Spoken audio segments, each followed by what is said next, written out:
Dans le Shabbat, Bezrat Hashem, non, évidemment pas ce Shabbat-ci, parce que c'est pas encore Hanouka, mais le Shabbat, eh bien, qui va venir juste après, qui sera le Shabbat de Hanouka, alors on y une Haftara particulière, une Haftara qui est tirée de la prophétie de Zecharia. D'accord? Donc, et évidemment, pourquoi est-ce que nous parlons de cette prophétie de Zecharia? Parce que un des sujets, évidemment, qui anime le rêve, en l'occurrence du prophète, c'est, eh bien, une représentation, une révélation, encore une fois, de cette menorah, à la différence bien évidemment de la Hanouka, de la Hanoukia que nous avons l'habitude, mais en réalité, eh bien, il a la vision d'une menorah. Alors, on va essayer de comprendre évidemment le sens de ce que cela implique, mais j'ai envie d'introduire eh bien, mon sujet en réalité par une question qui est un petit peu pour essayer de, voilà, de susciter la réflexion. Qu'avons-nous besoin pour réussir de grandes missions? Est-ce qu'on a besoin d'une force, je parle au niveau de l'entité politique, je parle au niveau du peuple, là. On a besoin de l'armée? Est-ce qu'on a besoin d'argent? Est-ce qu'on a besoin d'influence politique? C'est une vraie question, une vraie remarque qui doit nous être posée, surtout quand on revient en Israël. Qu'est-ce qui va faire réellement que nous allons réussir clairement la mission qui nous incombe? Et quand justement nous parlons à l'époque du deuxième Beth Amikdash, c'est-à-dire le retour, n'est-ce pas, la rédemption vers Sion, la rédemption du peuple juif sur sa terre, eh bien, Zérubbabel, qui est donc de la descendance de Yehuda, eh bien, est à la tête, n'est-ce pas, du peuple, et il doit clairement affronter des difficultés à la fois en interne et à la fois en externe. Quand je dis en interne, c'est-à-dire avec les complexités du peuple, et en externe, évidemment, vis-à-vis de nos ennemis.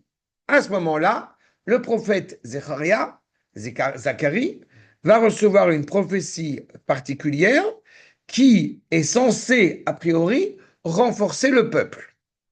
C'est la valeur de la parole qui est tenue. Donc, et dans cette prophétie, comme je l'indiquais, il y a l'image de cette menorah, encore une fois, qui nous est ici dépeinte. On va voir exactement de quoi il retourne. Tov. Vaishav Amalach, Adover Bi, Veyaireni, Keish Asher, Yahod Mishnato. Bien.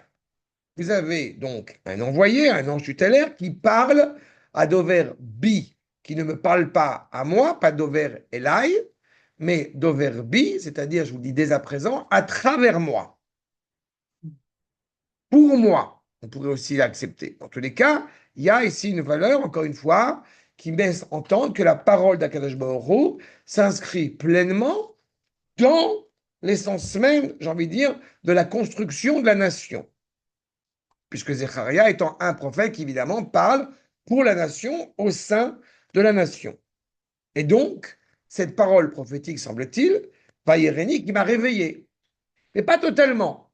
Pourquoi? Puisqu'il est écrit Keish Asherie Or Mishnato, comme si je venais à l'instant de me réveiller. Pas? Donc, est-ce qu'il est réveillé? Est-ce qu'il n'est pas réveillé? J'ai envie de dire, il y a un moment intermédiaire. Pas? Je ne suis plus, je suis plus en train de dormir, mais je ne suis pas encore totalement réveillé. Seulement, je me rappelle du rêve. Donc, il dit Keish. Donc, c'est même pas certain qu'il était réellement réveillé. Non, en tout cas, on vient nous dépeindre ici une réalité un petit peu entre deux, ambivalente. Je me permets déjà, évidemment, de nous interroger.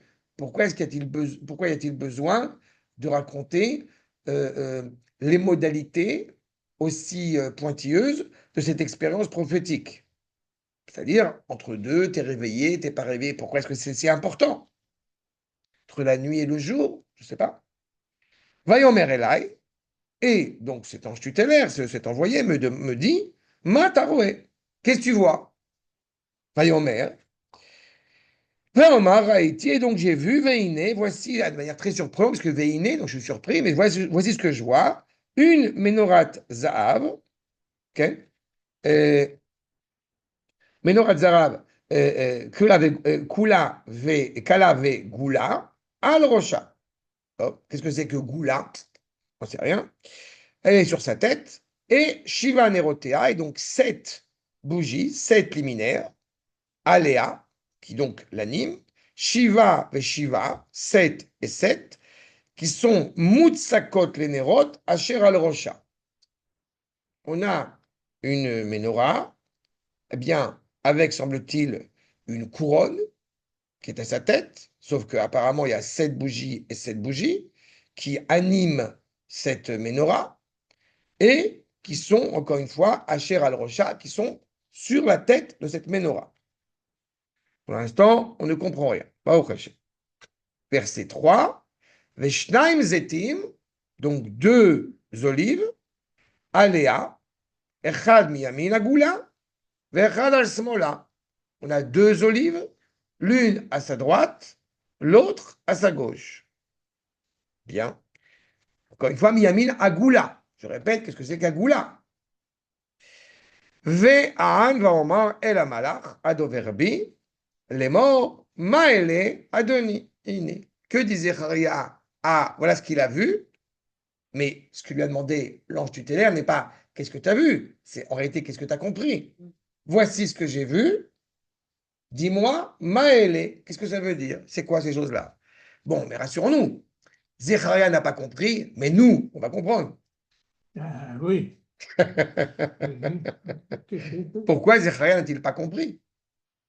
Encore une fois, c'est aussi une question supplémentaire qu'il va falloir s'interroger. Veyana Malar, Adoverbi, et donc l'ange de nouveau parle à travers moi, Vayomer Elai, et me dit, Aloyadata, Mae Maele, mais tu sais très bien ce que ça veut dire. Tu sais ce que c'est. Vamar, Lo, Adoni, non, je ne sais pas ce que c'est. Tu n'as pas compris. Zecharia, il dit, je ne sais pas ce que c'est. Si, tu sais ce que c'est. Zecharia va mentir, il va dire à l'ange tutélaire, non, je ne sais pas ce que c'est. Veyan va Omer Elai, les morts. Voilà, il lui répond clairement et il lui dit gentiment, calmement, Zed Varachem, c'est la parole d'Akadosh Baruch Hu El Zerubbabel, donc il s'adresse à Zerubbabel pour dire Lo bechail velo bekoach, pas par la force militaire, pas par la force, qui im, sinon, beruchi, sinon par le souffle divin, Amar Hashem Tsevaot, ainsi a parlé le Dieu des armées, appelé Hashem Tsevaot. Dans ce cas-là, qu'est-ce que vous nous cassez la tête à aller à l'armée alors que la prophétie a dit à l'instant, ce n'est pas par la force militaire, mais par le souffle divin. Et puis il y a un problème inverse, c'est que le nom d'Akash Baruch Hu évoqué et invoqué, c'est le Dieu des armées. On a entendu, le Dieu des armées, pas de l'armée, des armées.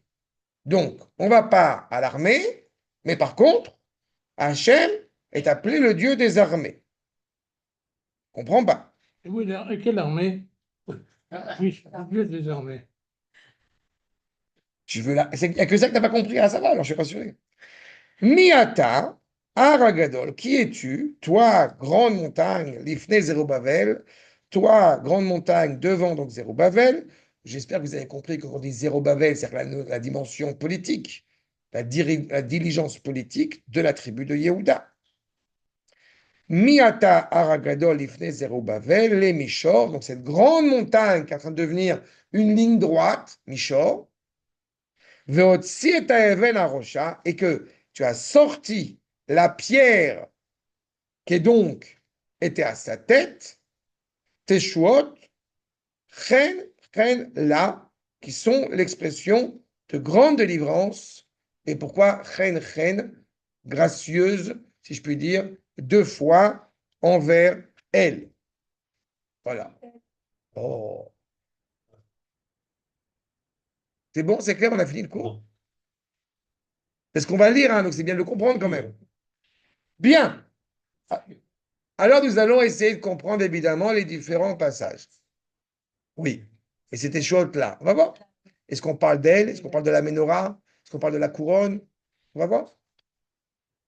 Bien. Tout d'abord, la question de l'endormissement, du semi-réveil de Zecharia. Vous avez source numéro 2, le Rav David Kimchi, Yaor Mishnato, Mi binyan nif'al, Perush ou Yeriani, Vani nitorarti, Keish Ashir Yaor Mishnato. Donc, nous dit le Rav David Kimchi, puisque justement, ni Torarti, je me suis réveillé de mon sommeil. C'est-à-dire qu'il y a un profond sommeil et il sort de son sommeil. C'est ce qu'on pourrait a priori comprendre, encore une fois. Et le Malbim, on va dire clairement, avant même de rentrer dans le vif du sujet, il s'est réveillé. Mais pourquoi c'est si important de savoir qu'il était semi-réveillé, semi-pas réveillé? Et d'autre part, je rappelle que la notion de dover bi, qui parle donc à travers moi, on n'est pas sur le banc de touche, on n'est pas sur le côté, on est inscrit au sein de cette histoire. Pourquoi il y avait une difficulté à comprendre ce que ça signifiait? Parce que vous avez deux forces qui ici sont essentielles, on a deux olives qui sont, semble-t-il, nécessaires pour la constitution, al-Rocha, de la Ménorah, à la constitution de la sagesse cohérente et authentique hébraïque. Je n'ai pas dit encore de quelle sagesse s'agit-il, mais en tous les cas, il y a deux forces essentielles qui sont constitutives pour pouvoir clairement encadrer, donner un sens à la valeur de la sagesse qui est exprimée par la Ménorah, n'est-ce pas, dans le Beth Amikdash. Jusque-là, on y fait un premier pas. J'ai rien dit encore. Nous dit le Malbim, Ve'an, va Omer Ma'ele Adoni. Donc, qu'est-ce que ça veut dire? Quand tu dis que tu ne comprends pas c'est quoi tout ça, c'est que je n'ai pas bien saisi ce qui se cache, entre guillemets, derrière l'image prophétique qui est évoquée. C'est ça l'objectif. C'est pas de raconter une histoire. D'accord? Deux olives, etc. Bon. Ma'ele Adoni nous dit Rashi, accord numéro 4. Mazé, Sha'azeitim, Nimsakim, Elehem. Qu'est-ce que tu n'as pas compris? Comment c'est possible que les olives, eh ben, elles sortent de l'huile d'elles-mêmes, mais Elehem, Ve'ashemen ba el anerot, mais elav.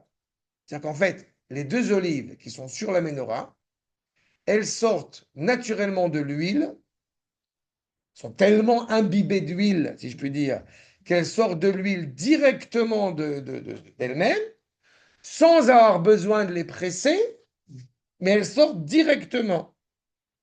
Bien. J'ai une petite remarque, ceci étant dit. Pourquoi tu me dis deux olives? Dis deux oliviers. Pourquoi tu écris deux olives? Dis Hatseizait. Pourquoi tu dis pas Hatseiza? Tu dis directement je les olives. Il n'y a pas deux grosses olives qui ont autant de valeur, qui ont autant d'huile en elles-mêmes pour pouvoir inonder, pour pouvoir illuminer, éclairer la menorah. Bien. Commençons à comprendre maintenant ce qu'on est en train de voir. D'accord? C'était la petite entrée. Alors, qu'est-ce que c'est que la menorah? Qu'est-ce que c'est que la goula qu'on a vu, ce mot de goula qui est revenu deux fois? Prenons d'abord le Rav Asher HaKadosh, accord numéro 5. Les goula al-rosha, les shiva nerotea. Shel amenora. C'est pas les 7 bougies, les 7 liminaires de cette menorah sont hem neshamot avot vaimaot. Ah, bah voilà, c'est clair. Les 7 nérotes qu'on est en train d'invoquer, ce sont les âmes de nos 4 matriarches et de nos 3 patriarches. Shen Shiva Nerot, Shel Israël, qui sont les 7 liminaires d'Israël. N'est-ce pas? C'est pour ça qu'on a dit à ces patriarches et ces matriarches, puits de science, luminaire céleste, accepte ce modeste Shtraimel. Donc, En Alea, Shel Agula, Meirot, Al-Melech HaMashiach. Ces 7 luminaires vont clairement donner sens à la couronne qui est à leur tête. La Goula, c'est une couronne. De quelle couronne parlons-nous? De l'avènement messianique, de la dimension politique qui est à la tête, encore une fois, du pays. Qu'est-ce qui va permettre d'éclairer ce Mashiach auquel nous aspirons? C'est la force, c'est le lien inaltérable au patriarche et au matriarche. D'accord? Non, en fait, j'ai anticipé. Mais je ne sais pas ce que c'est encore que la goula. Mais peut-être Rabbi Yitzhak Abavanel va nous l'expliquer. Accord numéro 6. Assurez-vous, je sais où je vais. Agoula, nous dit le Rav, l'accord numéro 6, Rabbi Yitzhak Ababanel, She'al Rosh HaMenorah, Imein Keter. Hine Vakasha. להראות שבתקופת בית המקדש השלישי, בני ישראל יחזרו למעלתם. À l'époque du troisième Beth Amikdash, nous revenons clairement à notre cohérence. Notre cohérence veut dire avoir une entité politique digne de ce nom, ce qui n'a pas été le cas malheureusement il y a 2000 ans, y compris par les Maccabim, qui je rappelle, avec tout le respect évidemment et l'admiration que nous avons pour eux, eh bien, n'étaient pas de la tribu de Yehuda. C'est pour ça que cette guerre ne pouvait être menée que à l'échec, parce qu'ils n'ont pas redonné les clés de l'entité politique eh bien, à la tribu de Yehuda. Lévi, son Kohanim. D'accord. Le Ramban, à la fin de la paracha de Baïgash, dit clairement pourquoi est-ce que les Cheshmonaïm ont perdu, c'est à cause de ça. On a gagné pendant 200 ans. Mais pourquoi ça s'était conclu par un échec? Et c'était vraiment un échec, puisqu'on a fait des accords après assez rapidement avec les Grecs, puis avec les Romains. Hérode étant un des descendants d'une des franges de la famille, c'est parce que justement, malheureusement, ils ont gardé la royauté. C'est pas quelqu'un qui est rattaché à la Torah, qui est rattaché au service sacerdotal divin, ne peut pas être, encore une fois, dans la politique. Il ne peut pas être député à la Knesset, ce n'est pas son rôle. D'accord? Il a d'autres rôles très importants, mais ce n'est pas celui-ci. Qui?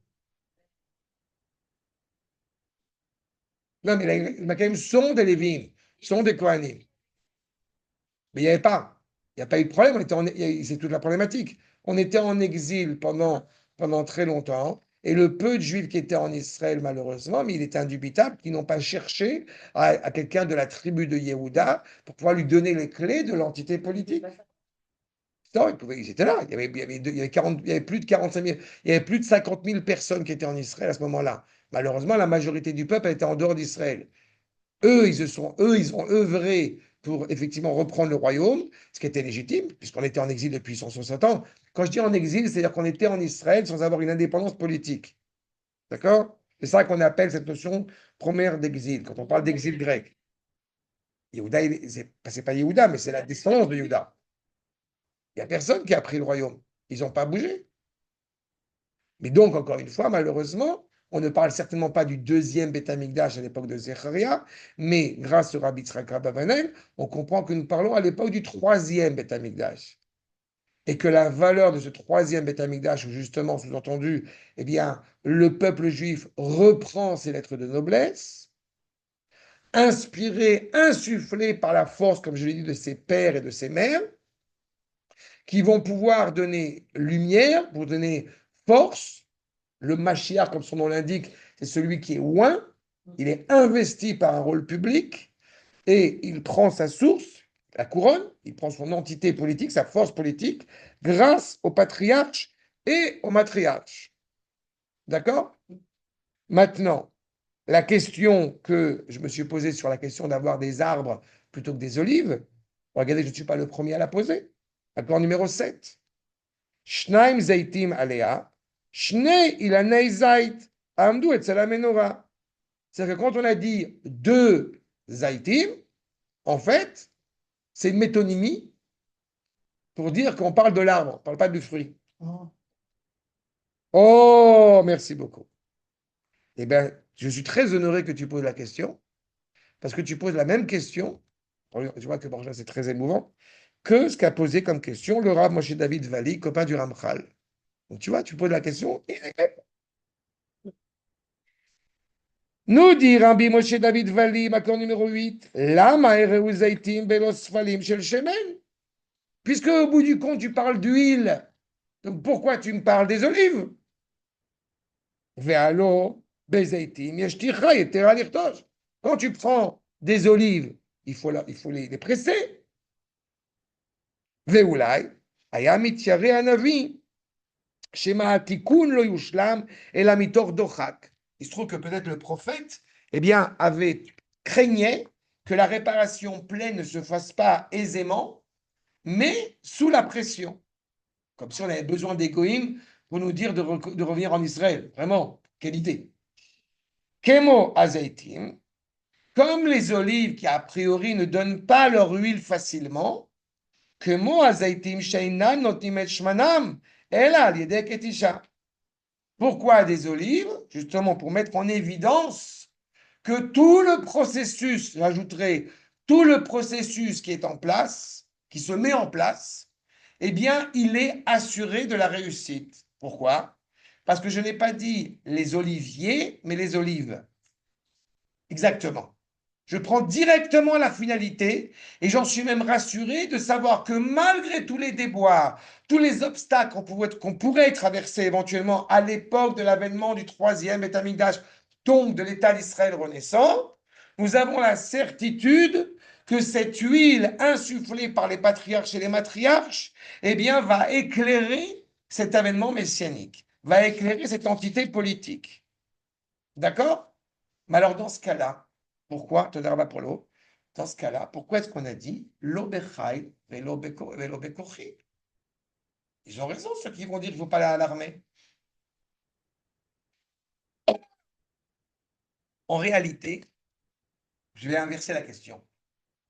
Si, en réalité, s'il n'y avait pas besoin de kochi et de cheil, alors on n'aurait pas dit lo bekochi velo becheil. On aurait dit directement beruchi. Je explique. La Torah, elle ne perd pas son temps à dire des mots inutiles, encore moins le Tanakh. En indiquant que ce n'est pas par l'armée et par ma force qu'on va réussir le combat, c'est pour dire que ce n'est pas exclusivement, essentiellement, parce qu'on aura une arme super développée qu'on va gagner le combat. Ça ne veut pas dire qu'on ne va pas utiliser les armes, mais la source de notre réussite provient de ce qui se cache derrière l'arme. Je dirais ça en hébreu, dans la langue que je veux utiliser, c'est l'obéikar kochi vecheli. Et c'est très simple à comprendre quand on est revenu en Israël. Comme j'aime à le répéter malheureusement, nous avions des armes qui étaient beaucoup moins perfectionnées il y a 80 ans qu'aujourd'hui. Et pourtant, nous avons gagné les guerres.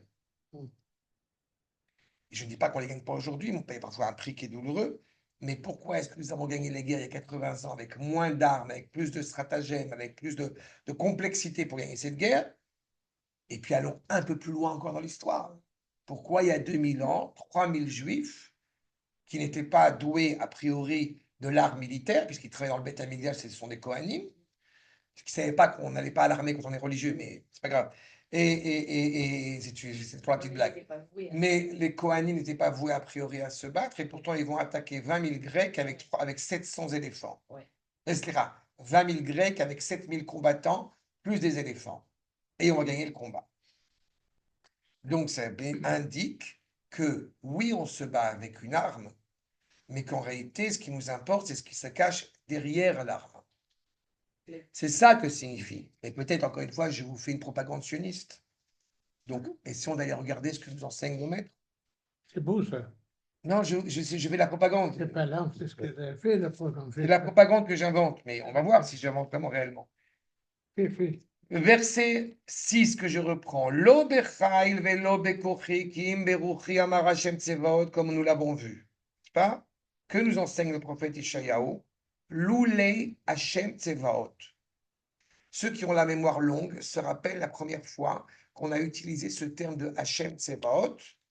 C'est une femme qui l'a utilisé la première fois. C'est pas? Vous savez qui c'est? On l'a fait, vous savez.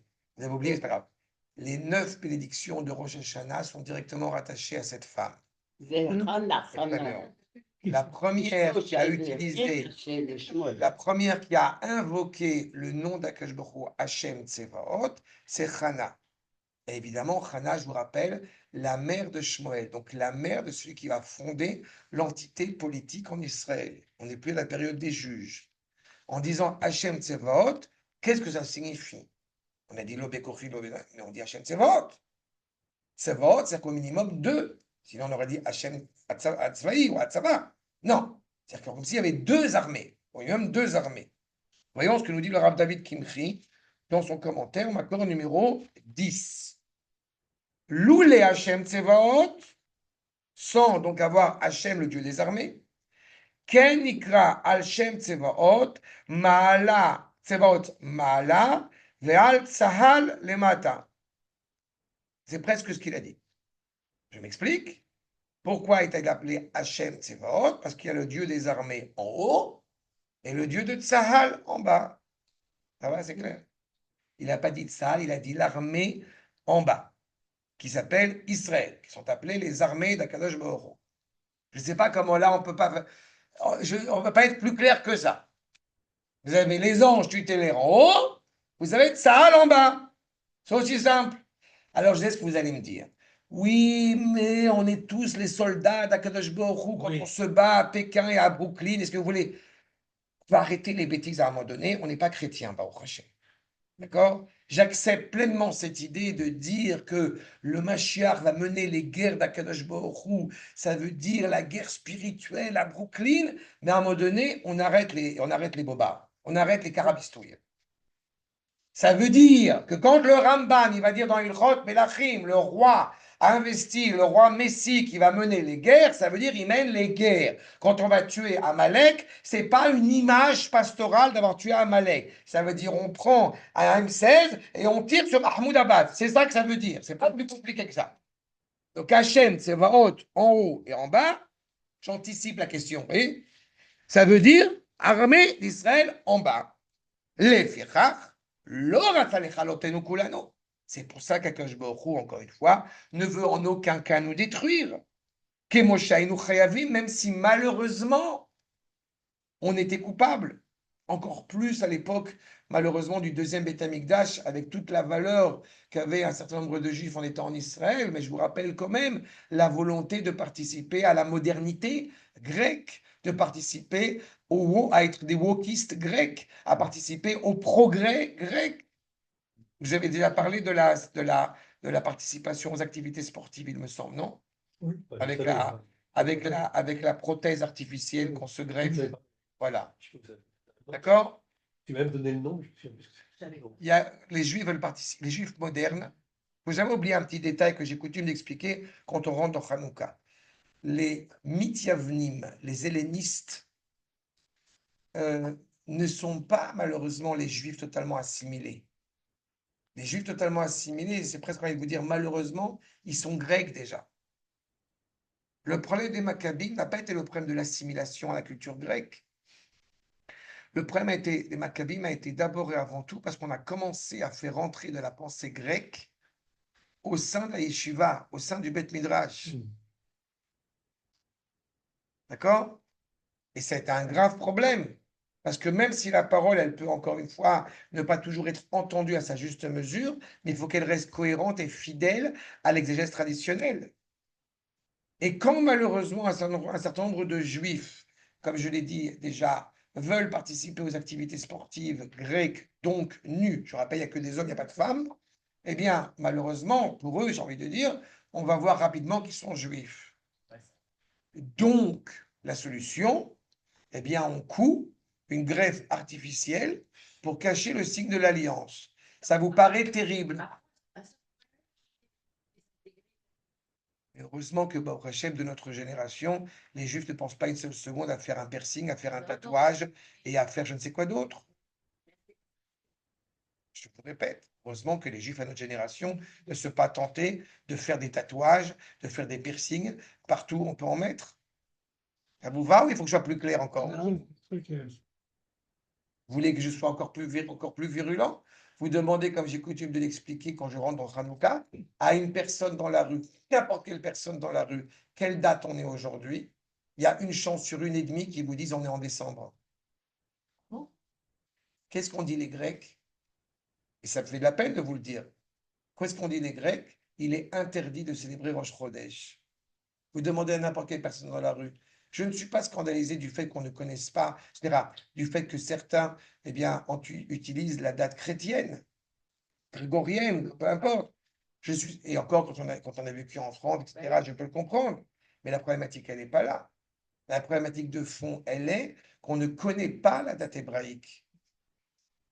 Mais je sais bien. Encore une fois, vous comprenez la problématique. Comme je dis toujours, Il y a près de 30 ans, je faisais des chèques à la banque, j'écrivais la date hébraïque sur le chéquier, la pkida, comment on dit la pkida, l'employé, elle me regardait avec des yeux de martienne, ou c'était moi le martien. On parle des Grecs qui ont dit. En Israël, il y a les deux dates. Exactement. Ah, ça passe, ça passe. Mais je vous parle du commun des mortels, encore une fois, face aux Grecs qui ont fait des décrets mortels à celui qui aurait l'imprudence de faire Shabbat, l'imprudence de célébrer Rosh Chodesh, l'imprudence d'étudier la Torah, l'imprudence de faire la circoncision à ses enfants. Heureusement qu'aujourd'hui, on a un homme qui a près de 70 ans et qui manifeste à Tel Aviv, heureusement, il est le seul, qui est avec une pancarte, avec un pantalon blanc et de la peinture rouge à l'entrejambe, pour dire arrêtez d'assassiner vos enfants, abrutis, abrutis. La majorité du peuple juif, Baruch Hashem, elle n'est pas comme ça. Il n'y a Mais pas c'est que ça. ridicule. Que ça. Mais il y en a toujours un. Il y a toujours des cinglés. Il n'y a pas que ça. Encore une fois, ça vous montre bien la problématique. À l'époque de Hanouka, je vous rappelle qu'avant, 200 ans avant, quand Ezra a dit aux Juifs de revenir en Israël, la majorité a dit non. Et quand nous parlons de cette réalité-là, on pourrait arriver à la conclusion de se dire, nous n'avons pas mérité cette sauvegarde, cette délivrance d'Akadosh Baruch Hu. Il nous dit, Kemo shaynu chayavim, comme on était malheureusement coupable, responsable. Otir lanu sarid, il a laissé malgré tout une sorte de noyau en son nom.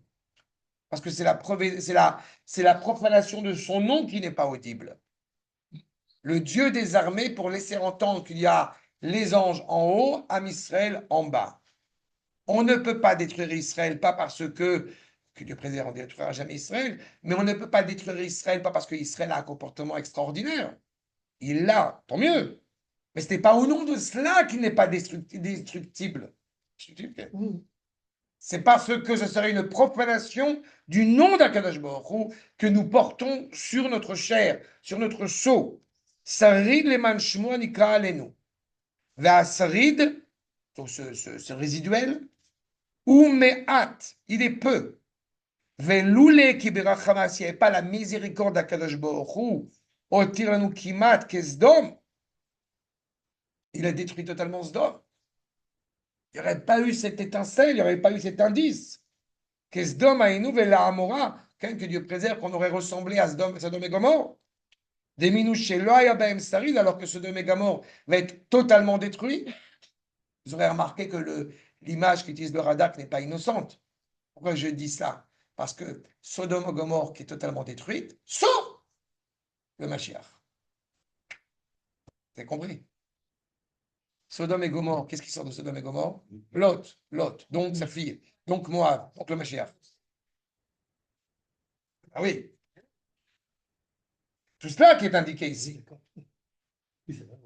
Toujours lire la Torah. Il faut toujours lire la Torah avec cet angle-là. Si tu lis la Torah comme un livre d'histoire, tu sais qu'on a tout perdu. Tu vois? Ça rêve pas l'id, malheureusement, puisque nous avons commis leurs impairs. Et on aurait été, que Dieu nous en préserve, eh bien, coupable, condamnable, comme ça a été le cas de Sodome et Gomorre. Dans cette difficulté-là, encore une fois, à laquelle eh bien, nous devons faire face, on aurait pu se dire, heureusement, on a des armes. Ou alors, on n'a pas d'armes, on est foutu. Non, non, vous n'avez pas compris. Ce n'est pas grâce à vos armes que vous allez être sauvés. Mais n'entendez pas, de ce point de vue-là, que du coup, il ne faut pas se battre. Ce n'est pas ce qu'on a dit.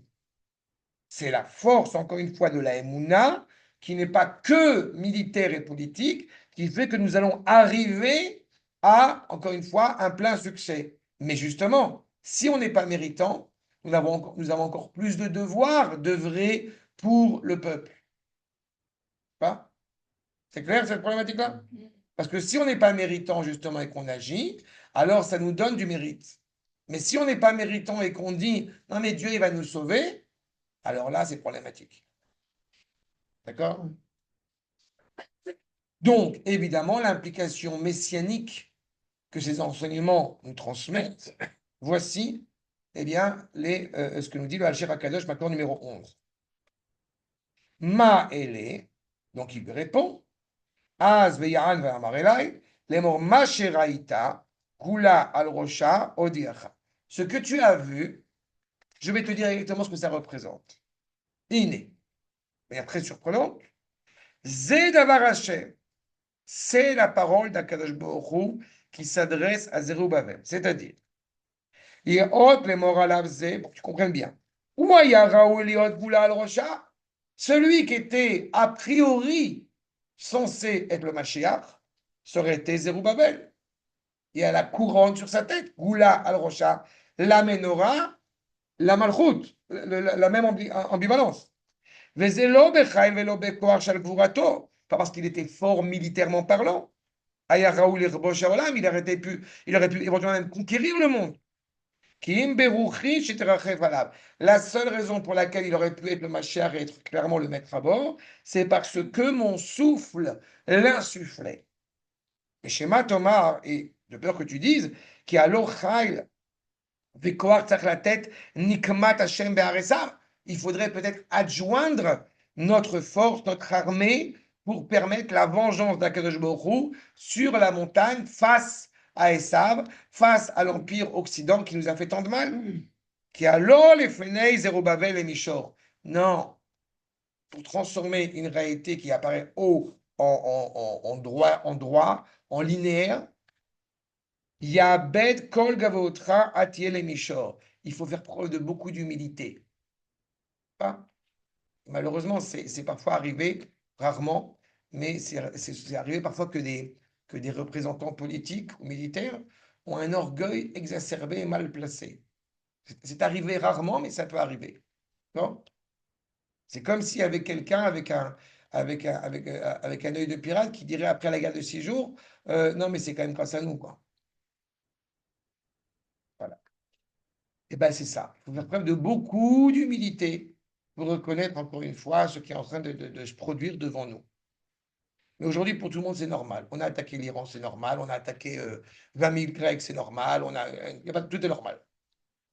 Et là, Sheini Chafetz, je ne désire pas, ou Beatzmo Melech HaMashiach. En fait, je ne désire pas qu'il soit le roi dit Messie, le Mashiach, l'entité politique, qui im veotzi Mizaro. En revanche, je vais sortir de lui, Mizaro, et Aeven Arosha. En fait, je vais sortir de lui la pierre principale. Pourquoi tu parles de pierre? C'est quoi le rapport avec la pierre? C'est très simple. C'est quoi la pierre? La pierre, c'est un ensemble de 2 mots. Av et Ben. N'est-ce pas? Quand vous prenez une pierre, n'est-ce pas? Nous, bah, on n'est pas chrétiens, on ne met pas de fleurs sur la tombe de nos défunts. On met par contre des pierres. Parce que la pierre, c'est en soi quelque chose de consolateur. De savoir que de ce qui a été détruit, nous allons reconstruire. Il y a une confiance, n'est-ce pas, dans la résurrection des morts à travers notre visite au cimetière. D'accord? Vous remarquerez entre parenthèses qu'en hébreu, on ne parle pas on ne dit pas à la base Bet Almin, traditionnellement, on dit Bet Achaim. C'est-à-dire qu'on ne dit pas Bet Acholim à la base dans l'hébreu traditionnel, on dit Bet Arefoua, la maison de la guérison. Hein? Nous, on est optimistes, toujours vrai. On n'est pas comme les autres. Donc, cette D'autres pierre qui va qu'elles- sortir en réalité, c'est pour dire que c'est pas toi, Zerubbabel, qui va être le Mashiach, semble-t-il, mais la pierre qui va sortir de toi, la descendance qui va sortir de toi. I even deilo beyadin ou Mashiach roche l'Israël. Il va être donc le fils, le descendant, qui donc, comme je l'indiquais, qui va être entre les mains d'Israël et qui va être à la tête d'Israël. Beofen yela, allié des Eyot Mizero chez Zerubbabel, mais lo ou Beatzmo, comme je l'ai indiqué, il va donc être la descendance de Zerubbabel, donc de Yehuda, n'est-ce pas? Mais ce n'est pas lui-même. On peut se demander pourquoi tu dis la descendance de Zerubbabel pour le 3e temple. Tu aurais pu dire le descendant de David, de Yehuda. Non. Parce que si on avait des descendants de David, alors les gens peut-être auraient pu croire qu'à l'avènement messianique, alors tout le monde doit avoir une barbe et un chapeau. Et en fait, apparemment, peut-être pas. Peut-être qu'à l'avènement messianique que nous allons vivre, je pense très bientôt, a priori, l'avènement, non, mais il a déjà commencé depuis belle lurette. Hein. peut-être que l'avènement messianique, quand la terre d'Israël va commencer à redonner ses fruits, qu'il va y avoir le rassemblement des exilés, qu'un juif algérien va se marier avec une ashkénaze, ça viendra dans le futur. D'accord? Ah, mais c'est déjà arrivé! Oh! Il semblerait que c'est déjà. Évidemment. Mais c'est pour ça qu'il dit exactement ça. Sommes, encore une fois, nous ne sommes plus dans hâter la fin de temps, nous sommes déjà en train de vivre cette fin des temps. D'accord? On est en plein dedans. Mais le fait est, c'est en déclarant que c'est les descendants de Zérubbabel, c'est-à-dire que les mêmes conditions complexes, qui sont, semble-t-il, ont du mal à être compris explicitement par Zecharia, malgré sa proximité avec Akadosh Baruch Hu. Shtei teshuot shel shtei chanot. En fait, il y a deux délivrances, il y a deux élévations face à deux actes gracieux, j'ai envie de dire. La première, Chen mitzad Zerubbabel, shiu yotze mimena, vechen mitzad atzmo. En fait, la première, le sens que donne ici le Rav al-Sher Kadosh, la première qui sortirait de Zerubbabel lui-même, c'est-à-dire qu'il aurait été éventuellement prévu qu'il puisse être le Mashiach, qui n'a pas été, mais il y avait quand même une étincelle qui existe en lui. Et la deuxième, qui viendrait donc du Mashiach lui-même. Pourquoi deux reines? Pourquoi deux actes de grâce, des actes de bienveillance? Parce qu'en fait, on a déjà l'annonce de l'avènement messianique. וזה תשועת חן חן לה, מה שאם כן, אם היה זרובבל עצמו, שלא היה לו רק חן, אחד לפניו יתברך. En fait, il n'y a pas qu'une dimension de grâce chez Zérubbabel, même si chez Zérubbabel n'est pas le Mashiach, il n'empêche que grâce à lui, on saisit aussi qui va être clairement, eh bien, le Mashiach ben David, auquel, encore une fois, nous aspirons. D'accord? On pourrait s'arrêter là, mais non, je ne m'arrête pas là, évidemment. Pourquoi? Parce que le Malach Hachem, comme on a dit, il avait dit au prophète, mais tu sais ce que ça veut dire. Pourquoi il lui dit une phrase pareille? Tu vois? Et comment le Navi, comment le prophète, il pourrait dire je mens? Le prophète, il n'est pas libre de sa pensée. Il a reçu encore une fois un enseignement. Éventuellement, il ne l'a pas compris. Mais si il ne l'a pas compris, s'il interroge qu'est-ce que c'est, qu'est-ce que tu lui demandes? Qu'est-ce que ça veut dire? Nous dit le Malbim. Donc, Retsono Lomar, alors Gouffre Dava, Mawa Menorah. Qu'est-ce que ça veut dire la Menorah? Mais Shivata Nerot, c'est quoi ces 7 bougies? Ces 7 liminaires? Em Dvarim Nodaim Lebaim Besod Hashem. Ce sont des réalités qui n'ont d'autre sens que d'être reconnues à ceux qui vont se rapprocher, qui vont faire une union avec Akadosh Baruch Hu. Chez Gam Menorata Migdash, la Menorah qui est au sein du Migdash, eh bien, faisait allusion à ces choses-là, à ces paroles-là. Mais Ramezet à la Dvarim Ele. Omer Lo Adoni. Alors qu'il lui a répondu, non, je ne sais pas ce que c'est. Et Shivlo, Shagam Shuyoda Soda Menorah. אינו יודע על מה תרמוז במראה הזאת ומה עניינה בנבואתו עתה. Même si éventuellement il aurait pu comprendre ce qui se cache derrière, ça lui est impensable de saisir cela au moment où il voit cette menorah, parce qu'elle ne s'adresse pas directement à sa génération, à lui, j'ai envie de dire. Mais qu'est-ce qu'il y a de compliqué dans cette menorah? Qu'est-ce qu'on veut indiquer? Poursuivons. L'accord numéro 13 nous dit le Malbim. Vayomer Elai, Zadavar Hashem. Voilà la parole d'Akadosh Baruch qui s'est donc adressée à Zérubbabel. Au dialogue, il lui a enseigné, il lui a annoncé que Bamenora Azot Merumaz Devar Hashem. Donc la parole d'Akadosh Baruch est inhérente, est indiquée par cette menorah et ces 7, comment on dit kanim? Ces 7 branches, on dit branches de la canne. Ve Avtachoto et la promesse donc à Zérubbabel, chez Lo, les morts, lo bechai velo betoar, avec cette promesse, encore une fois, que l'essentiel ne sera pas essentiellement un combat militaire, mais invoqué par le souffle divin. Chez Be'et Yavi, en son temps, Yavi et Avdo, donc le Mashiach, son serviteur, Samach mi Zera Zérubbabel, qui donc va germer de la descendance de Zérubbabel, Asti Anagat Hashem Bivli Emtsaï. Il y aura une diligence, une direction d'Akadosh Baruch Hu sans moyen. Directement, tu vois, la parole d'Akadosh Baruch Hu. Nous ne sommes pas dans le miracle, qui n'est pas de malentendu. Mais la présence d'Akadosh Baruch Hu est clairement vécue. Lo aliédé amarechet, pas par le système, pas par le monde qui nous entoure, pas par une interprétation. J'ai alzé, tsarchaïl, chez Gaber, Bedechateva. Pour ça, on aurait besoin clairement d'une armée forte. Et grâce à une armée forte, on a vaincu. Mais avec un bipère, on explose la tête des Arabes. Vélo, il y a des malachim, mais même pas des anges tutélaires. Chez Azinak Benes. Alors dans ce cas-là, ce serait un miracle. Vélo, Bechaïl Chitsoni. Et pas une armée aidante de l'extérieur. Bechol ça veut dire quoi, malgré tout, il faut une force intérieure. Pouvez-vous m'expliquer rationnellement, ce qui se passe dans la tête de notre peuple depuis 2 ans? Alors, je vais vous aider, vous ne pouvez pas l'expliquer. Rationnellement. D'accord? Qui enanes shura al davar ekan. Le miracle ne peut pas siéger sur quelque chose de vide. Comme on l'a appris avec la femme, la Shunamite, qui demande de l'aide à Elisha, il lui dit prépare des casseroles, prépare de l'huile. Okay? Comme on est marre, lecha bekochecha, ze veosha'ata et Israël. Va, lech, avec ta force, délivrer Israël. Miyad, Midian, de Midian, qui imberuchi, de mon souffle. On pourrait dans ce cas-là dire, qu'est-ce qui a tué les filles de Midian et tout ce qui s'est passé avec Moshe Rabbeinu? On pourrait se dire, c'est Akadosh Baruch Hu, n'est-ce pas, qui agit directement. Sauf qu'Akadosh Baruch Hu, il dit, il appelle ça Nikmat Moshe. Alors, c'est Moshe qui agit.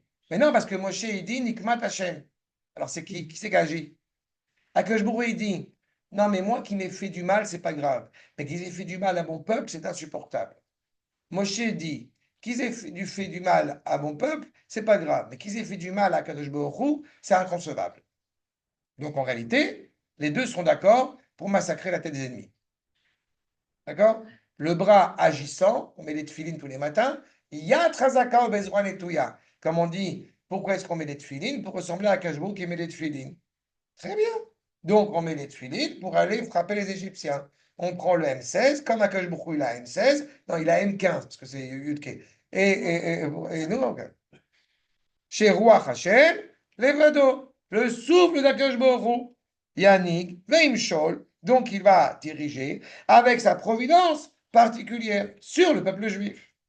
Chez Zeremes, Bemenorat Hazar. Donc la menorah, elle met en évidence la providence d'Akash Borou et ces 7 nérotes qui sont attachés, le Shiva et Hashem, les 7 yeux, d'Akash Borou. Asher Iftach Aleven Aïsol. Donc Akash Borou, vous vous rendez compte, il n'a pas que 2 yeux, même pas un, il en a 7. Évidemment, tout ça, c'est clair, c'est limpide, on a compris. Non, en réalité, vous avez bien compris que ce sont les 7. Vous savez bien qu'on a 7 portes pour se tourner vers Akash Baruch. Il y a 7 yeux pour se préoccuper du sort de Ham Israël, la pierre essentielle. Qu'est-ce qui se cache derrière, bien évidemment? J'aurais envie de prendre une image. Quand on est père et mère de famille et qu'on a des petits-enfants, comment est-ce qu'on fait pour avoir des yeux partout? Et pourtant, on les a, les yeux partout. D'accord? De tous les côtés, sur la gazinière, sur le salon, c'est ça. D'accord? C'est cette même évocation, encore une fois, qui peut nous apparaître inconcevable de manière naturelle et pourtant qui est une réalité. C'est même fondamental de toujours avoir en tête, de bien rappeler ce propos essentiel. Ce qu'on appelle naturel dans la tradition hébraïque, c'est Amin Aolam Keminago Noeg. C'est-à-dire le monde, encore une fois, déterminé par l'ordre de la nature. Ce qu'on appelle naturel dans la tradition, ce qu'on appelle tivi dans la tradition hébraïque, c'est tout sauf naturel. D'accord? Parce que la nature profonde d'Israël, elle est hors nature. D'accord? C'est clair cette conception? C'est pour ça qu'il faut bien entendre ça, il faut bien faire le switch, comme on dit, bien faire le code dans la tête. Sinon, on a dit, oui, mais tu vois, ils ont utilisé les armes. Donc, c'est pas Gadesh Boro. Mais non, vous avez rien compris. Pourquoi?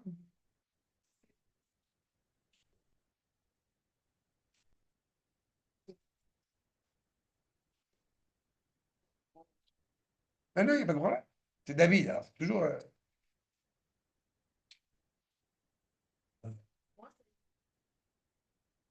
Attends, retrouve-le, je poursuis pendant...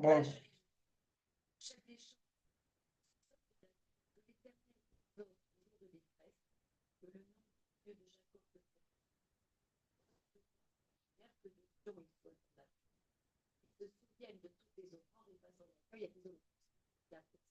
Puisse-t-il t'accorder ce que ton cœur désire et accorder ce que tu désires. Nous allons célébrer ta victoire, arborer comme un drapeau le nom de notre Dieu, que l'Éternel comble tous tes vœux. À cette heure, je sais que l'Éternel soutient son oint, qui lui répond des cieux de sa sainteté par l'aide puissante de sa droite. Que les uns se fient aux chars, les autres aux chevaux. Nous nous réclamons. Ah, c'est ça, Du l'obéissance. nom de l'Éternel, notre Neranu le Dieu, Shabbat Shem, on dit au Shabbat. la nuit est tombe, et nous demeurons debout, pleins de force. Éternel, viens à notre secours, que le roi nous exauce. C'est ça. Ok. Maintenant, je l'avais en hébreu. Ah oui, En plein... Non, non. C'est pour ça que j'ai pas un truc. Mais, Oui. ok. Ok. Médaille? Ok. En tous les cas, vous avez clairement cette évocation. Mais je n'ai pas encore répondu clairement sur ce que c'est. Et je crois que grâce au grand devina qu'on va citer dans quelques minutes, vous allez voir à quel point c'est extraordinaire. Nous dit clairement donc cette montagne qui est devenue droite, je poursuis mon propos, on a vu dans le verset 7, Mi Ata Aragadol, cette grande montagne devant Zérobavel qui va se transformer en ligne droite, qui va se transformer en plaine, n'est-ce pas?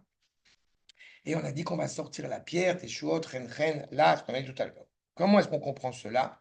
Nous dit Rashi, accord numéro 14, Mi Ata Aragadol, et c'est quel?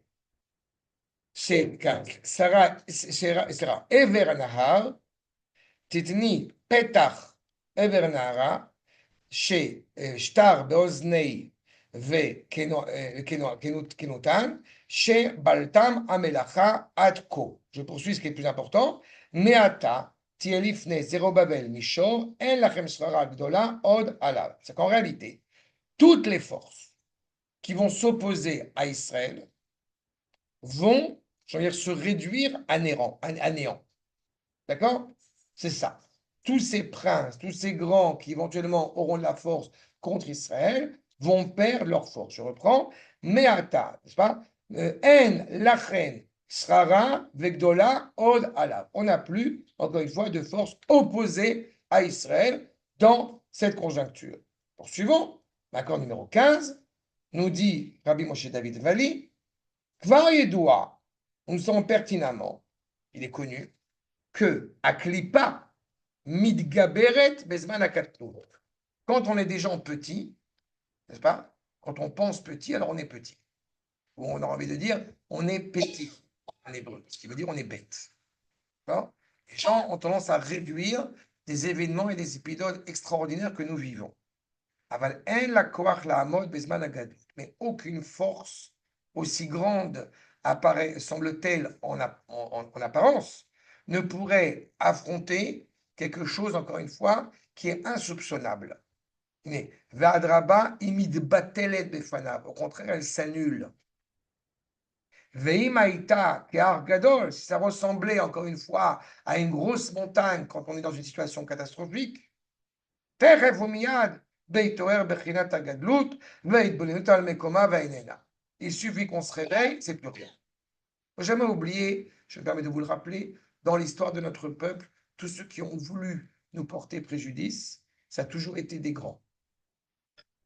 Hein, le Vespasien, ça a toujours été des grands. On n'a jamais eu de petits. Les rois qui avaient de l'importance ont essayé de nous attaquer et tombaient automatiquement. Alors que ceux qui étaient petits n'ont aucune importance. La Perse était l'empire puissant est tombé. La Babylonie était l'empire puissant est tombé. La Grèce est puis tombée. Édom est tombé, est en train de tomber. Mais Keshem Shemid Batelet, l'Égypte, c'est la mère de toute la royauté. D'accord? Mais j'insiste aussi sur la notion de grandeur, de tomber, de chute. Ce n'est pas qu'une chute au sens militaire, au sens politique, au sens physique. C'est une chute même au sens moral et au sens identitaire. D'accord? Comme j'aime à chaque fois à le rappeler, quand vous prenez un juif aux yeux du monde il y a 80 ans, c'est-à-dire un nez crochu, des mains avec des ongles autour d'une planète qui veut voler l'argent, ce qu'est un juif aujourd'hui, c'est un grand soldat avec une grosse kippa d'épée haute en train de tuer un pauvre enfant palestinien et de commettre un génocide. Donc ça va beaucoup mieux. Là, c'est plus clair. Je sentais que l'apartheid... Mais c'est exactement ça. Ça montre encore une fois aux yeux du monde ce que représente aujourd'hui le peuple juif. Oui. On est blasphémé quand on fait on faisait le musée militaire là, avec les armes pour aller vendre là-bas. On est blasphémé, on veut nous empêcher de nous exprimer. Il y a un truc extraordinaire. Ça veut dire que dans cette réalité-là, on a suffisamment d'armes suffisamment importantes pour faire de l'ombre aux autres armes qui sont proposées. Non, mais il faut réfléchir dans l'inverse. En plus, de toute façon, en plus, mais c'est exactement ça. C'est-à-dire que si on devient soudain quelque chose de problématique, une concurrence de l'ombre, ça veut dire qu'aux yeux du monde, on a de l'importance. D'accord? Donc c'est ça. V donc, encore une fois, il suffit qu'on se retourne, comme il dit, V idponantal, mais comment? V en un truc. Les Keshem chez Mitbatelet, et donc évidemment, de même qu'elle va s'annuler devant le roi, c'est-à-dire Akadosh Baruch Hu, Bet Gdulato, au moment de sa grandeur, pour sa révélation de la puissance d'Akadosh Baruch Hu, car Mitbatelet, Gam Kel Lifnei Tzadik, de la manière qu'elle va s'annuler devant le juste, couronné, chez Dugma le Mata, c'est-à-dire celui qui est donc, encore une fois, en bas.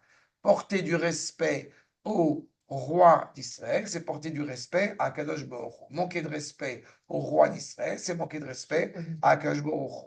Teshuot chen la, Teshuot milachon itnasut, Teshuot, une sorte d'élévation, d'orgueil pour le coup bien placé. Shnei pa'amim chen, temurat akiur. Tu veux nous blesser 2 fois, tu veux nous considérer comme étant laid 2 fois, on va te montrer qu'on est beau, fort et puissant 2 fois. C'est clair? C'est rapide. Bien. Donc, la dimension à l'époque, bien évidemment, qu'on vit à l'époque du deuxième Beth Amikdash, une préfiguration à l'époque du deuxième Beth Amikdash, puisque à l'époque du deuxième Beth Amikdash, évidemment, il n'y a déjà plus de prophétie, donc c'est une annonce en amont, eh bien, on avait dit par Zecharia, par Zérubabel, en visée du deuxième, puis on comprend qu'en réalité, ce n'est pas le deuxième, mais c'est le troisième Beth Amikdash, donc il faut prendre ça, encore une fois, dans une dimension supplémentaire, et puis s'ajoute un message essentiel grâce au Gaon de Vilna à l'époque justement de cet événement messianique, à savoir la valeur clairement de la sagesse. Olga rappelle que l'Allemagne qui a boycotté Israël lui achète maintenant des armes. Voilà, bon, Hashem, Kanyerbo. Très bien. Ben, c'est exactement ça. Maintenant, j'ajoute une dimension supplémentaire. J'ai pas encore parlé de mon fils, donc j'en profiter. Mon fils fait, Baruch Hashem, sur le bac cette année. Alors, il a 17 ans. Non, parce il a étudié que du collège pendant 3 ans et maintenant il fait le bac. Et grâce à Dieu, il est sérieux, donc il fait 4, coef 4 pour les maths, ce qui est quand même, il y a coef 5, mais coef 4 c'est très bien, c'est un bon coefficient. Enfin bon, il fait Baruch Hashem les maths, il est sérieux, il est consciencieux, etc. Et il a étudié la Torah, et que la Torah, pendant 3 ans. Assurez-vous, tout va très bien, il a une bonne tête, mais ce qui est fondamental, c'est pas ça. On pourrait se dire, d'un côté, il y a deux, là je vais être un peu virulent une fois de plus, il y a 2 idiots aujourd'hui en Israël. D'accord? Il y a ceux qui disent, mais on ne peut pas étudier que la Torah en négligeant totalement les matières, appelées maladroitement à mes yeux profanes. Et il y a ceux qui vont dire, on étudie les matières profanes et on n'étudie pas la Torah. D'accord? Que nous dit le Gaon de Vilna? Vous allez voir exactement pourquoi je vous parle comme cela. Qu'est-ce qu'il dit? Voyons. Point numéro 16. Le Gaon de Vilna nous dit la chose suivante. Idgalut Meshichit, au moment de l'avènement messianique. Ba Bevat Kima, donc le processus qui est lent, n'est-ce pas? Petite parenthèse, on a parlé de la pierre tout à l'heure. Je profite de le dire rappeler en même temps. En général, Kima, on dit, c'est doucement, doucement. D'accord? C'est la Géoula qui est la Géoula qui est Kima. Mais le Rav Yehuda rappelle un enseignement qui est très important, pas la Kima, mais Kimia. C'est une pierre qui aurait un pouvoir quelconque. Et en fait, il dit la dimension messianique, elle est en marche, mais on n'a pas forcément mis les pierres dans le bon sens. On n'a pas les flèches. D'accord? C'est intéressant parce que ça va nous servir dans ce sens-là. C'est-à-dire qu'on nous sommes intégrés pleinement dans un processus, même si on ne voit pas forcément, encore une fois, comment ça se met en place.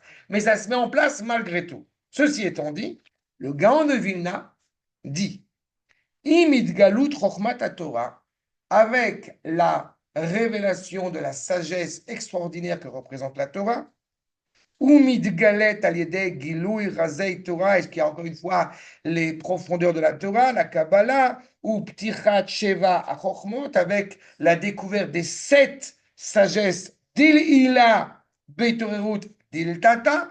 On avait le sentiment qu'il y avait presque 2 ménorotes, parce qu'il y a une sagesse, on va dire, céleste et une sagesse terrestre, qui en réalité, c'est la même sagesse. La sagesse céleste se révèle dans la sagesse, encore une fois, terrestre. N'entendez pas, dans le propos que je tiens maintenant, que si vous avez effectivement une grippe, alors vous lisez les Teilim, mais c'est fini, vous n'avez plus de grippe. C'est pas ce que j'ai dit. D'accord? Qu'il n'y ait pas de malentendu là-dessus. Vezot kavanat Zohar, mais c'est l'intention du Zohar justement de nous dire dans la paracha de Vaïra que à l'année Tor, Taf, Resh, que sont les enseignements du Gaon de Vilna, c'est le début de la Géoula du peuple juif, n'est-ce pas? C'est pour ça que c'est Kol Ator, son ouvrage qu'il a réservé à la Géoula, à justement parler du développement et du déroulement de la délivrance du peuple juif, s'appelle Kol Hator, traduction littérale, la voix de la colombe qui est en train de résonner, c'est-à-dire il est temps que la colombe, c'est-à-dire qu'Israël retrouve son nid, retrouve la fidélité avec son mari, c'est-à-dire Israël, puisque la colombe c'est l'image bien évidemment d'Israël, et c'est aussi l'année Taf Resh qui est annoncée aux yeux du Gaon de Vilna comme étant l'année de la Géoula. Alors, je sais exactement ce que vous allez me dire, parce que vous êtes gentil, vous ne l'avez pas encore dit. Mais pourquoi je dis le Gaon de Vilna? Ce n'est pas le Gaon de Vilna qui a écrit ça. Il y a quelqu'un qui m'a fait cette remarque une fois quand j'ai cité ça, en disant, c'est pas lui, c'est le Rav Hillel de Chiklov qui était son élève. Comment je peux dire, et donc évidemment, c'est ce que vous vous dites, comment je peux dire le Gaon de Vilna qui est évidemment incontestable, alors qu'en réalité, c'est le Rav Hillel de Chiklov qui a écrit le Kolator. D'accord? Bien. Eh bien, je vous réponds, évidemment, vous avez pleinement raison. C'est pour cela que les 8 versets de la Torah, il faut les brûler, les jeter à la poubelle, puisqu'il y a de fortes chances que ce n'est pas Moshe Rabbeinu qui les a écrits, mais Yoshua Binoun. Donc on a un problème. Voilà comment je réponds aux abrutis avec les années qui passent, quand j'entends ce genre de bêtises. Mais évidemment, c'est son fils qui a compilé les écrits, la majorité des écrits du Rav Kook. Et quand on lit le livre de Gaon de Vilna, de Rav Hillel de Chiklov, il écrit toutes les 5 minutes, le Gaon, et vous allez voir dans 2 minutes, le Gaon a enseigné ta ta ta ta ta, le Gaon a enseigné ta ta ta ta ta. Il avait un MP3 du 18e siècle. Hein. Il avait un MP3 au cours du Rav à la Yeshiva, il a enregistré les cours du Rav, il a retranscrit les cours du Rav. D'accord? Donc ne tomberons pas dans ce genre d'abjection que vous pouvez entendre dans différents milieux. Oui, mais c'est pas le Gaon de Vilna qui a écrit ça. Oui, mais le Gaon de Vilna, il s'est rétracté, il est revenu sur ses propos. Je t'en prie, dans quel livre? Non, mais on dit qu'il est revenu sur ses propos. Oh là là là là, ils sont fatigants. Mais c'est fondamental parce que vous avez des rabbins francophones que, évidemment, je n'aime pas comme d'habitude. Pardon, pas francophones, des rabbins français que je n'aime pas, qui prodiguent ce genre d'ineptie et on est obligé de les ramener à quelque chose, encore une fois, de vrai et de cohérent, encore une fois, qui est fidèle à la Torah de nos maîtres. Maintenant, si vous considérez que le Gaon de Vilna n'est pas suffisamment Gaon, faites ce que c'est votre problème. D'accord? Parce que c'est très important ce qu'il va dire ensuite. Vous allez voir. Donc, en citant le Zohar au 6e millénaire, It Patroun, Trei de Rochmata, del Ila Mevoa. Il y a les portes de la sagesse au 6e millénaire qui vont s'ouvrir. Des Chochma d'Il Tata, c'est-à-dire la sagesse d'en bas. Galut Meshichit Kima Kima. Avec le début de l'avènement messianique qui est invoqué, se développe la sagesse, encore une fois, dans son sens le plus terrestre qui soit. On n'est pas dans la mystique là. On est dans la physique, on est dans la science, on est dans la biologie, ce que vous voulez. Mi Emalel, qui pourrait ouvrir la bouche, ou Mi Cher, qui pourrait penser être Godel Da'agato chez le Rabbeinu, c'est le Gaon de Vilna. Étrangement, au XVIIIe siècle, fin XVIIIe, ce qui importe le Gaon, c'est de traduire tous les ouvrages scientifiques en hébreu. Pourquoi? C'était son inquiétude. Be'ad Aramat Keren HaTorah ve'limuda Betor Amon Kol Bet Israël. Évidemment, première inquiétude la plus fondamentale, de savoir étudier la Torah à un grand niveau. D'accord? Dans toutes les maisons d'Israël, il est impératif qu'il y ait une grande connaissance de la Torah. A dit, je vous rappelle, Yaakov Chazan, un des premiers pionniers en Israël, on a voulu créer une génération d'hérétiques, on a fait une génération d'abrutis, d'ignorants. Je peux vous promettre, je suis très heureux d'enseigner là où j'enseigne, mais je peux vous promettre que le niveau, c'est comme on dit en yiddish, la histoire. D'accord? En anglais. D'accord? La situation des jeunes juifs israéliens qui sont très loin de la Torah, c'est pas de leur faute parce que vraiment ils sont mignons. Vraiment, je sais avec aucun. Non, mais c'est pas seulement a priori. Ils sont beaux, je les aime. C'est vraiment, j'ai vraiment de l'amour de faire ce que je fais. Mais ils ont rien du tout. Ils ont pas eu la Torah, il y a beaucoup de matière fine. En plus, et le reste, ils les apprennent de manière en plus. Mais je parle au niveau identité juive, sur la base, quoi. D'accord? Ayez. Donc, c'est déjà un premier problème. Ma femme, elle me dit à chaque fois qu'il faut que j'arrête de prendre mes enfants comme référence en disant voilà la génération, parce que j'ai compris que mes enfants, ils sont pas la ils sont pas. Donc, Aïe Soupar, Aïe Choquel, comment est-ce qu'on pourrait penser, imaginer à quel point c'était important les terres et Godel d'Agato, la grandeur de son inquiétude au moment Be'et, Be'ad, Kiddush Hashem pour sanctifier le nom d'Akashboru aux yeux des nations. On aurait pu s'arrêter là. L'importance pour le Gaon de Vilna d'avoir une grande connaissance au Torah. Mais qu'est-ce que tu veux dire par là? Tamim Rabot, il avait l'habitude de dire plusieurs fois, souvent, Aya Omer Mitor Anachot Kvedot. Eh bien, il avait l'habitude de dire le Gaon de Vilna au milieu de Ya Rabbi, enfin pas Ya Rabbi parce qu'on est à l'Ita, donc c'est Oi, d'accord? Oui, c'est ça, non, rien. Anachot, vous voyez à quel point il cite, vraiment, il a vécu en proximité avec soi. Mitor Anachot Kvedot. Anachot Kvedot, c'est Haïch. D'accord? C'est la blague des mères qui se rencontrent. La première, elle dit aïe. La deuxième, aïe. Aïe, aïe, aïe. Bon, on a dit qu'on ne parlait pas des enfants. Lama Yomru Bagoim. Pourquoi est-ce qu'effectivement il pourrait dire chez les nations, elle est où la sagesse d'Israël? Aïe, Chochmatan shel Israël. Omi Pela Ozen Amar Lanu Arbe Paim. De bouche à oreille, il nous l'a répété plein de fois. À savoir, Maosim Tov Se'at Torah Shenu Be'at Kiddush Hashem. Que font ceux qui sont rattachés à la Torah pour sanctifier le nom d'Akadosh Baruch Hu? Que Moshe Asu Akadmonim Migdolei Israël, comme on fait dans le passé les grands maîtres d'Israël. Chez Rabbi Miem Kitchu Shem Sharim, que beaucoup d'entre eux ont sanctifié le nom d'Akadosh Baruch Hu. Comment? Aliede Yediata Mameruba Bechakirat Matspunei Ateva Miniflot Aboreit Barak Shemo. Comment est-ce que dans le passé, toutes les nations sont venues apprendre de Shlomo Amelech et des Chachamim parce qu'ils ont sanctifié le nom d'Akadosh Baruch Hu en ayant une connaissance extraordinaire sur toutes les merveilles de la création. D'accord? Quand je dis que mes enfants, j'ai compris que ce n'était pas une référence, c'est parce que mes enfants, depuis l'âge de 0 ans, il n'y a pas une excursion qu'on fait où il n'y a pas un truc sympathique, on va dire que tout est sympathique, mais qu'il n'y a pas un barbecue ou machin, et en parallèle, on a vu Khanita, on est allé à Atlit au camp là-bas où il y avait un musée de je sais pas quoi, musée de je sais pas qui, musée de je sais pas quoi. Pourquoi? Parce que ça me paraît essentiel de ce qu'il est en train de dire. On a une réflexion. Je vais même plus loin que ça pour vous dire honnêtement. Quand mes enfants étaient petits et que Shabbat, mes enfants posaient une question sur un animal, on prend l'encyclopédie, on ouvre l'encyclopédie. Mais on est des religieux, on doit parler que de Shabbat et de la cache-route, non? Ben non, on a pris l'encyclopédie, on a ouvert l'encyclopédie. Non, mais rassure-toi, Eliette, je suis persuadé que je ne suis pas le seul à le faire. Mais je te mets malheureusement au défi que ça soit une réalité courante dans un certain nombre de familles dites spiritualisées, dites religieuses. Et je parle, quand je vous dis ça, vraiment, c'est un des sujets que j'ai traité avec beaucoup de jeunes couples, à quel point ça m'importe énormément. Il n'y a jamais eu, il n'y en aura jamais de sujet tabou dans notre foyer. On trouve les bons mots, mais on utilise des choses authentiques et réelles. Et on ne censure pas, et au contraire, on explique un certain nombre de phénomènes qui sont essentiels. C'est ça la sanctification de Kadosh Baruch Hu. C'est ce que dit le Gaon de Vilna.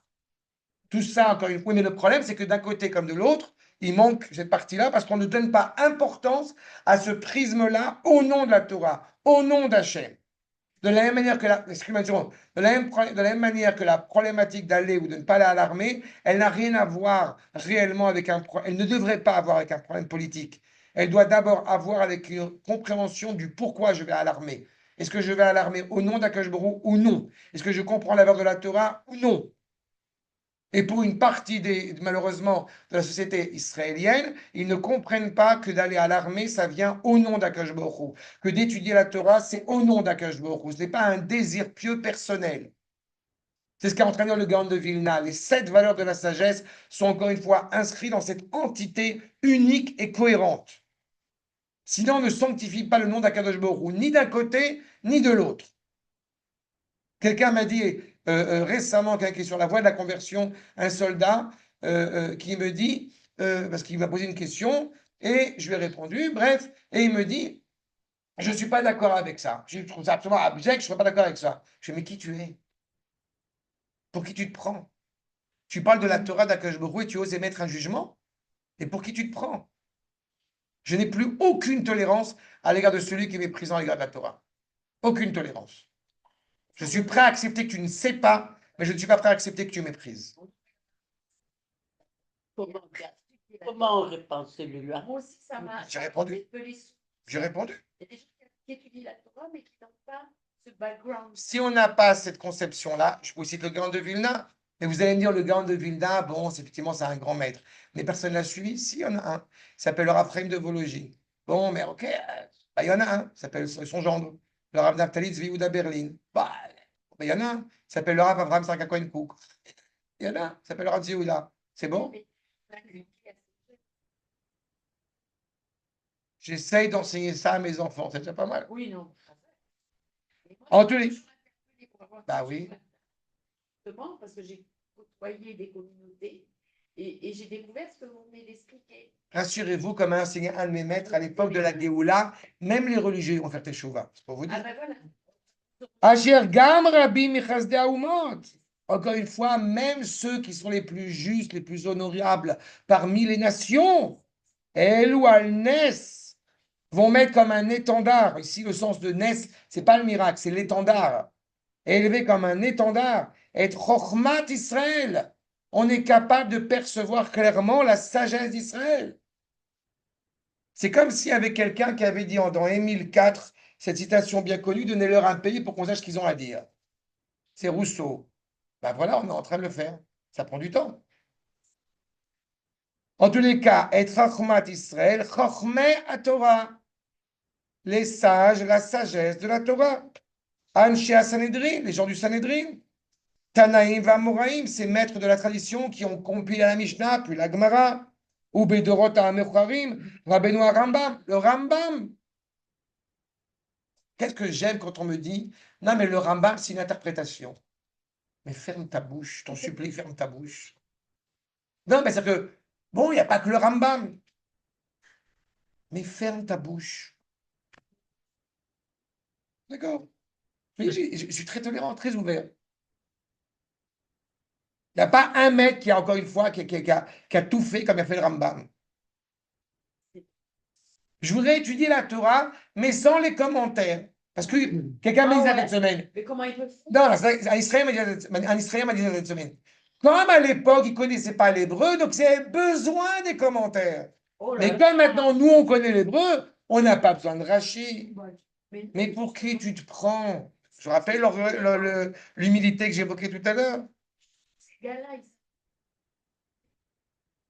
Malheureusement, quand tu as en face des gens qui justement prônent la Torah avec un regard très méprisant à l'égard d'autrui, et pas dans un regard curieux, et pas dans un regard, encore une fois, d'approche, tu comprends qu'on a un problème. C'est l'image qui est renvoyée. Ou Baal Tosafot, les gendres de Rashi, Baal Tosafot Yom Tov. Ça, c'est le Rav Lippmann du XVIe siècle, élève du Maharal de Prague. Véode. Et encore une fois, je vous ai passé, parce qu'il a parlé de Tosfot Yom Tov, on ne peut pas ignorer, bien évidemment, le Rav David Gans et Kepler et toute cette réalité-là sur l'astronomie quand on parle du Maharal. Asher Irbu les Kadesh Shem Shamaim, combien ils ont sanctifié le nom d'Akadosh Baruch Hu aux yeux des Goïm, Bene Agoïm, Alidé Chochmatam Bemerkare Eretz, quand ils ont justement fait des recherches, encore une fois, sur la terre, des recherches, encore une fois, concrètes, terrestres. On parle du Gaon de Vilna, hein, et on parle du Gaon de Vilna avant l'indépendance de l'État d'Israël. Novelot Shel Torah, ce qui va sortir de la Torah, c'est justement ces 7 expressions de sagesse d'en bas. Shiva Chochmot Shel Mata de Kavanat HaZohar. Ou Bemoy de Chochmata del Tata, quand justement ça commence à se mettre en place. Bisod Ma'ayanot Teom, comme si c'était comment on dit Ma'ayan, des sources inépuisables, qui viennent des nappes phréatiques du plus bas qui ont été mis de côté, qu'il faut relever. Ou Besod Berachot Teom, les piscines et les bénédictions, il fait allusion à chaque fois entre brachot, la source et à la fois la bénédiction, Berecha et Baruch.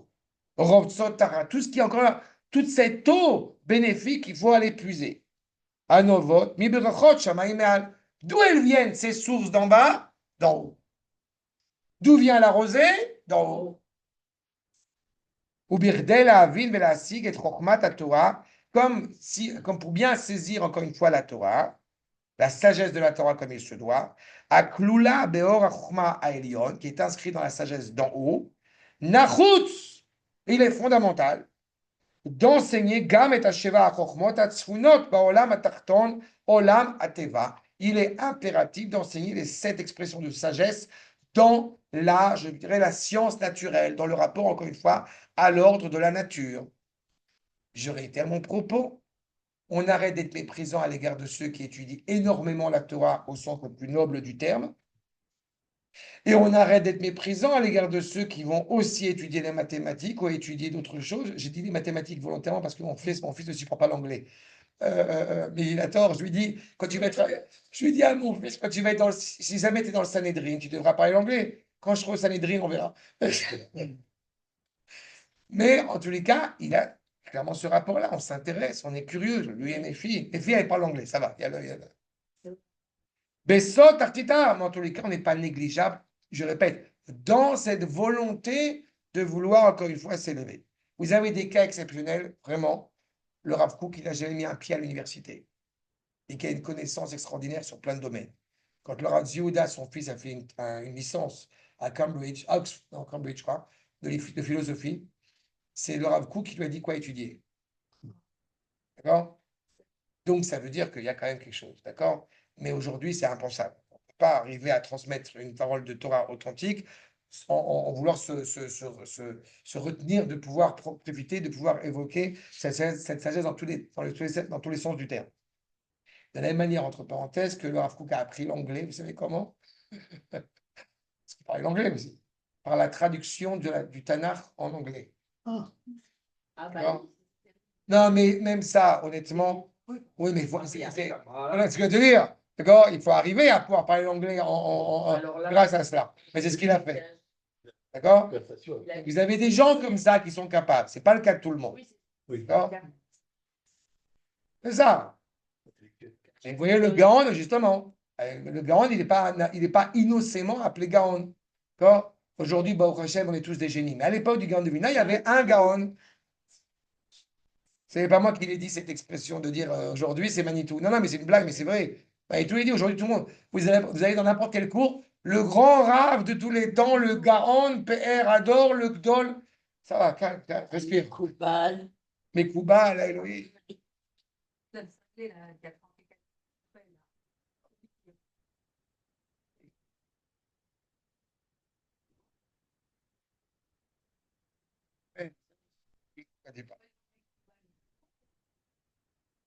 Ils sont tous fous. Mais je veux penser que peut-être lui, il est gentil, il est sincère, mais tout le monde qui est autour de lui, il est tordu.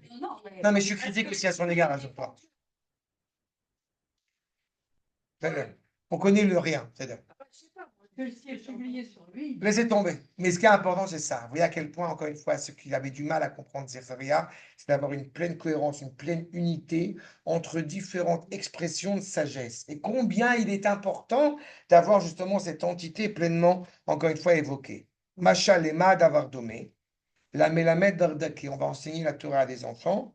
Amasbil et Talmidav apeutim kamadvarim sheba Torah, alidet tsaatsuim, vechadome vetsiurim pshutim. C'est comme si en réalité tu dénigres la Torah. C'est impressionnant, j'arrive pas à me faire à cela que vous avez des gens, et combien de fois j'en ai rencontré, qui ont des diplômes universitaires mais extraordinaires, et dès qu'on leur parle de Torah de manière un peu plus sérieuse que la petite histoire chassidique, avec tout le respect que j'ai pour l'histoire chassidique, eh bien, non, mais ça ne nous parle pas. Mais c'est scandaleux, encore une fois. C'est exactement cette problématique-là. Parce que c'est dans ce sens. Moi,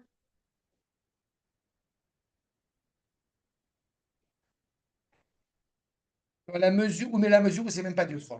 Dans la, je veux, non, mais tu as tout à fait raison. Mais encore une fois, parce que c'est la Torah qui donne ce potentiel-là, je pense. non, c'est pas seulement cette réalité. C'est pas la, non, non, non. C'est pas la Torah, non. Non, c'est pas la Torah qui donne. Non, c'est pas la Torah qui donne ce déclic. Non, non. Ce n'est pas la Torah qui donne ce déclic. C'est parce que ça serait encore une fois transformer la Torah en ce qu'elle n'est pas. Non, mais Non, mais c'est la compréhension de savoir. Non, non, je tiens. C'est la compréhension à savoir que Akadosh Baruch Hu est le maître à bord. Non, mais c'est ça la nuance à l'essentiel. Parce que dans ce que tu dis maintenant, non, non, Corinne, une seconde. Dans ce que tu dis, il y a quelque chose de très important. Certains vont prétexter justement de ne pas vouloir étudier les mathématiques ou d'autres matières sous prétexte d'étudier la Gemara. Et ce n'est pas ce qu'on est en train de dire. Non, mais tu comprends que la problématique c'est ça. Donc c'est ça la nuance à l'essentiel. Mon fils m'a dit quand il est rentré au lycée qu'il était tout à fait prêt à étudier dans un lycée avec des matières dites maladroitement en français profanes élevées, à la condition qu'il y ait du Kodesh aussi au niveau élevé. Et le seul endroit qu'on a vu où il y a cette capacité-là, c'est un DV, c'est à côté de l'Égypte là-bas. D'accord? C'est une yeshiva qui est dans un yeshiva à côté de l'Égypte. Où il y avait vraiment ça, cette allusion-là. Alors, non, non, à Névé. Non, non, on a cherché tout. Et ça veut dire que à un moment donné, on était content qu'il aille à Khadera, je vous dis très honnêtement, parce que aller côté de l'Égypte là-bas et faire le train à chaque fois pour revenir à Akko toutes les semaines ou tous les 15 jours, c'est un peu compliqué. D'accord? Non, il est à Khadera. Mais et il finit, mais en tous les cas, c'est pour vous donner encore une fois, ce ressenti. Et je me permets en plus d'insister sur ce point-là. Je ne sais pas que je vais faire de la publicité pour ces yeshivot dites Ktanot, mais le Rav Kook, dans l'éducation israélienne renouvelée qu'il a prônée, qu'il a louée, ce qui n'existait pas encore à son époque, c'est pour ça que je dis qu'on est dans une époque merveilleuse à ce niveau-là, mais ce qu'a souhaité le Rav Kook mettre en place, c'est exactement des structures comme là où est mon fils. C'est-à-dire avec cette idée qui est le bac en terminale, mais avec justement une épine dorsale clairement évoquée, quand je dis de Torah justement, de toute la Torah. D'accord? Du Tanakh, de la Mishnah, de la Gemara, encore une fois. Et je permets de vous dire que, très honnêtement, si vous saviez à quel point c'est extraordinaire, c'est impressionnant, on serait tous, pas que moi, on serait tous jaloux de ce qu'un jeune homme de 17 ans a pu atteindre, et grâce à Dieu en Israël, avec cette réalité-là. C'est exactement ce qu'il prône. Il n'a pas dit de négliger la Torah, de mépriser la Torah, mais il a dit de voir la grandeur de la Torah, et avec cette grandeur de la Torah, encore une fois, qui s'intéresse à plein de choses. C'est comme si, entre guillemets, vous dites, c'est pareil, c'est comme si vous demandiez à quelqu'un qui avait appris l'abattage rituel dans les livres à la yeshiva et qui n'a jamais vu une vache de sa vie. Vous comprenez que c'est un truc un peu ridicule. Il ne sait pas où ça se place. Vous n'avez pas donné la circoncision de votre petit dernier à quelqu'un qui a passé sa vie à la yeshiva et qui n'a jamais vu à quoi ressemble, encore une fois, un bébé. Ça serait totalement ridicule. D'accord? Et c'est à ce niveau-là où c'est très important. Donc on comprend clairement que, et c'est ce qui doit sortir de ce que nous avons vu aujourd'hui, premier message, qu'effectivement la délivrance, elle arrive progressivement, mais elle doit être comprise dans cette unité, dans cette entité cohérente. L'importance d'enseigner, de transmettre, encore une fois, toute la parole d'Akadosh Baruch Hu, à la fois celle qui est au sein du Beth Midrash et celle qui est en dehors du Beth Midrash. Donc, la cohérence, l'ambivalence de la Torah et de la science. Comme disait le Rambam, on ne peut pas connaître Akadosh Baruch Hu convenablement si on n'étudie pas la science. Nous ne sommes pas des élèves de Prométhée, comme j'aime à le répéter, nous sommes des élèves de Moshe Rabbeinu. Donc quand l'homme découvre le feu, quand Akadosh Baruch Hu lui donne le feu, l'homme bénit Akadosh Baruch Hu, remercie Akadosh Baruch Hu. Plus la science elle avance, plus je suis content. J'ai pas de regret, j'ai pas de nostalgie de faire la vaisselle à la main quand on a un lave-vaisselle, surtout à Moshe Shabbat. C'est la volonté claire de sanctifier son nom. C'est ça l'objectif. Et donc, on va aux choses les plus basses, les plus naturelles, pour encore une fois pleinement les révéler encore une fois au grand jour. Et donc, comprenez que la valeur de cette menorah qui est en train de retrouver, j'ai envie de dire, sa luminosité progressive, c'est d'arriver justement à renouveler pleinement un état qui est animé par le Kodesh dans la mesure où il sert la parole divine de ces deux oliviers, de ces deux olives remplies d'huile, remplies de sagesse, qui inondent cette menorah encore une fois. Tel est notre chemin. Adkan, c'est clair? C'est clair. Adkan,